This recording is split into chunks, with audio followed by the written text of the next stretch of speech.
டெல்லியில் பிரதமர் மோடிக்கு ராக்கி கயிறு கட்டி ரக்ஷா பந்தன் கொண்டாடிய பள்ளி சிறுமிகள். இளம் நண்பர்களுடன் ரக்ஷா பந்தன் கொண்டாடியது மகிழ்ச்சி அளிப்பதாக பிரதமர் மோடி கருத்து. கருணாநிதியை பற்றி திமுகவினரை விட மத்திய அமைச்சர் ராஜ்நாத் சிங் புகழ்ந்து பேசியதை சிலரால் தாங்கிக் கொள்ள முடியவில்லை என முதலமைச்சர் கருத்து. ராஜ்நாத் சிங் அவரது விருப்பத்தின் பேரிலேயே நேற்று கருணாநிதி நினைவிடத்தில் மரியாதை செலுத்தியதாகவும் விளக்கம்.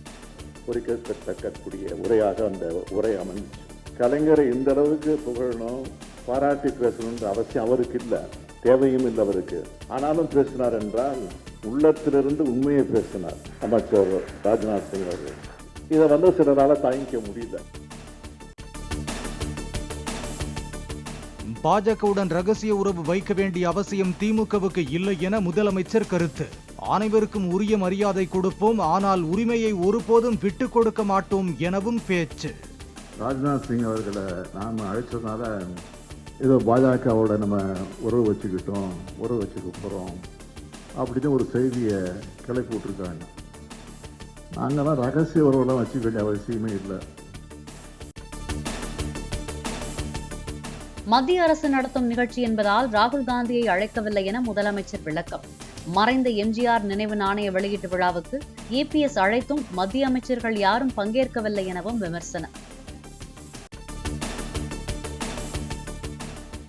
கருணாநிதி நினைவு நாணய வெளியீட்டு விழாவில் தமிழக அரசின் அழைப்பின் பேரில் தான் ராஜ்நாத் சிங் கலந்து கொண்டதாக எல் முருகன் பேட்டி.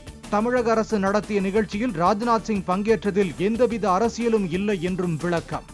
நீங்க பாருங்க, ஆர்கனைஸ் பண்ணது தமிழ்நாடு அரசாங்கம், இந்த காயினை அப்ரூவல் பண்ணது மத்திய அரசாங்கம். இது நாட் ஒன்லி கலைஞர் கருணாநிதி அவர்களுக்கு மட்டும் இந்த காயின் வெளியிடலை. இதுக்கு முன்னாடி பெருந்தலைவர் காமராஜ் அவர்களுக்கு காயின் வெளியிட்டிருக்கிறோம். மரியாதைக்குரிய அப்துல் கலாம் ஐயா அவர்களுக்கு நாம் காயின் வெளியிட்டிருக்கிறோம். புரட்சித் தலைவர் எம்ஜிஆர் அவர்களுக்கு காயின் வெளியிட்டிருக்கிறோம். இது அவர்கள் செய்த சேவைக்கு மத்திய அரசாங்கம் கொடுக்கிறது. அதே போல் இந்த நிகழ்ச்சியை தமிழ்நாடு அரசாங்கம் ஆர்கனைஸ் பண்ணி அதில் நாம் கலந்து கொண்டிருக்கிறோம். தமிழக ரயில்வே திட்டங்களுக்கு போதிய நிதி ஒதுக்கப்படுவதை உறுதி செய்திடுமாறு ரயில்வே அமைச்சர் அஸ்வினி வைஷ்ணவிற்கு முதலமைச்சர் ஸ்டாலின் கடிதம். புதிய வழித்தட திட்டங்களுக்கான ஒதுக்கீட்டில் 674 கோடி ரூபாய் அளவிற்கு குறைத்ததால் முக்கிய திட்டங்களின் செயல்பாட்டில் பாதிப்பு ஏற்படும் என்றும் கருத்து. தமிழக அரசின் 50வது தலைமைச் செயலாளராக பொறுப்பேற்றார் முருகானந்தம். தலைமைச் செயலாளராக இருந்த சிவதாஸ் மீனா ரியல் எஸ்டேட் ஒழுங்குமுறை ஆணைய தலைவராக பணியிட மாற்றம். MBBS, BDS உள்ளிட்ட மருத்துவ படிப்புகளுக்கான மாணவர்களின் தரவரிசை பட்டியலை வெளியிட்டார் அமைச்சர் மா சுப்பிரமணியன். கடந்த ஆண்டை விட 150 மாணவர்களுக்கு கூடுதல் இடம் கிடைத்துள்ளதாக மா சுப்பிரமணியன் பேட்டி. மதுரை திருப்பரங்குன்றம் அருகே தாழ்வாக சென்ற மின்கம்பி அரசு பேருந்தில் சிக்கி அறுந்து விழுந்தது. பயணிகள் உடனடியாக வெளியேற்றப்பட்ட நிலையில் மின் இணைப்பை துண்டித்து வயர்களை சீரமைத்த மின்வாரிய ஊழியர்கள்.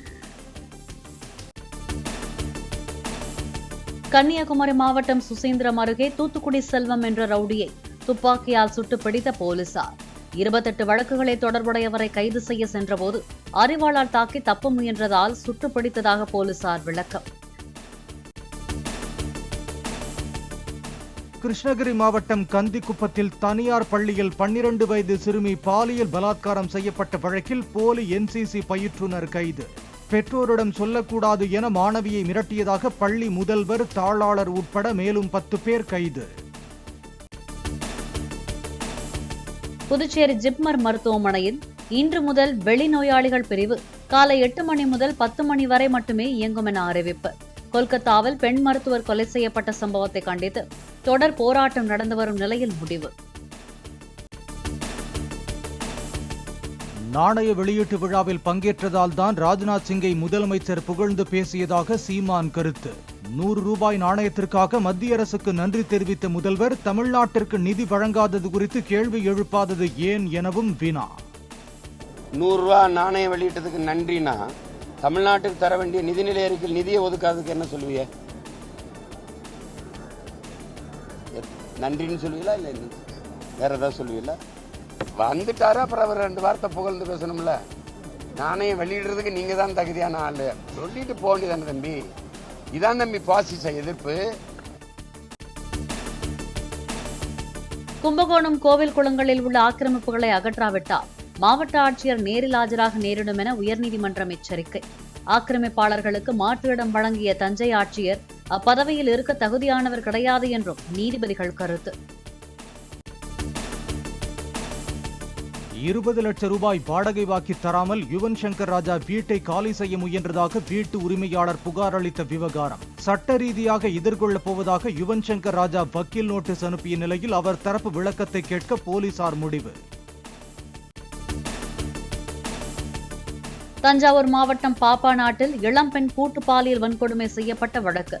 புகார் அளித்த போது வழக்கு பதிவு செய்யாமலும் உயரதிகாரிகளுக்கு தகவல் தெரிவிக்காமலும் இருந்த குற்றச்சாட்டில் பெண் எஸ்ஐ சூர்யா பணியிடை நீக்கம். ஆம்ஸ்டாங் கொலை வழக்கு தொடர்பாக பிரபல ரவுடி ஆற்காடு சுரேஷின் மனைவி பொற்கொடி கைது. அடுத்த மாதம் 2ஆம் தேதி வரை நீதிமன்ற காவலில் சிறையில் அடைக்க எழும்பூர் நீதிமன்றம் உத்தரவு. தென்காசி மாவட்டத்தில் பள்ளி கல்லூரிகள் மற்றும் அரசு அலுவலகங்களுக்கு வரும் 23ஆம் தேதி உள்ளூர் விடுமுறை. சங்கரன் கோவில் சங்கரநாராயணசாமி கோவில் குடமுழுக்கை முன்னிட்டு மாவட்ட ஆட்சியர் கமல் கிஷோர் அறிவிப்பு. உடுமலை அருகே உள்ள பஞ்சலிங்க அருவியில் கடும் வெள்ளப்பெருக்கு. அமனலிங்கேஸ்வரர் கோயிலையும் வெள்ளம் சூழ்ந்ததால் பூஜைகள் நிறுத்தப்பட்டு பக்தர்களுக்கு அனுமதி மறுப்பு. கொல்கத்தா பெண் பயிற்சி மருத்துவர் கொலை விவகாரத்தில் மேற்கு வங்க முதலமைச்சர் மமதாவுக்கு கொலை மிரட்டல் விடுத்த பிகாம் மாணவி கைது. பாலியல் வன்கொடுமைக்கு ஆளான பெண் மருத்துவரின் புகைப்படத்தை இன்ஸ்டாகிராமில் வெளியிட்டதாகவும் குற்றச்சாட்டு.